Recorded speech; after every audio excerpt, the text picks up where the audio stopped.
अली और खौफनाक जंगल का राज। अली 12 साल का एक तेज और उत्सुक लड़का था।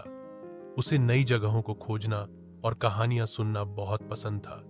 उसके गांव के पास एक पुराना और अंधेरा जंगल था, जिसको लोग खौफनाक जंगल कहते थे।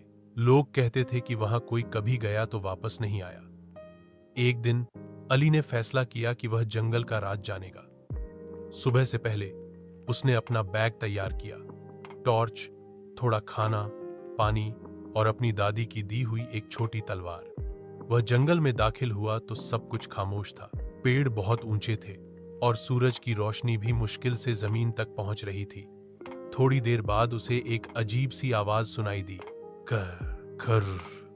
अली ने देखा कि एक छोटी सी पत्थर की झील के पास एक बोलने वाला तोता फंसा हुआ था। तोता बोला, अगर मुझे आजाद करो तो मैं तुम्हें जंगल का राज दिखाऊंगा। अली ने तोता आजाद किया और तोता हवा में उड़ता हुआ बोला, मेरे पीछे आओ। तोता अली को एक पुराने मंदिर के पास ले गया। वहां एक पुराना नक्शा, मैप, पत्थर पे बना हुआ था। नक्शा कहता था, जिसने दिल से डर को हरा दिया वह जंगल के खजाने का हकदार है। अली ने नक्शा का पालन किया। उसे एक गहरी गुफा मिली जहां अंधेरा और चीखों की आवाज थी, लेकिन उसने हिम्मत नहीं हारी। गुफा के अंदर एक पुरानी संदूक थी। जब उसने खोला तो अंदर चमकता हुआ सोना, नगीनात और एक पर्चा था। उस पर्चे पे लिखा था, तुमने दोस्ती, हिम्मत और अकल का सबूत दिया। यह खजाना तुम्हारा हक है।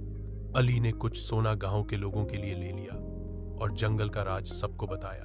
अब लोग जंगल से नहीं डरे, बल्कि वहां पिकनिक मनाने लगे। सबक, हिम्मत और सच्चाई से हर मुश्किल रास्ता तय होता है।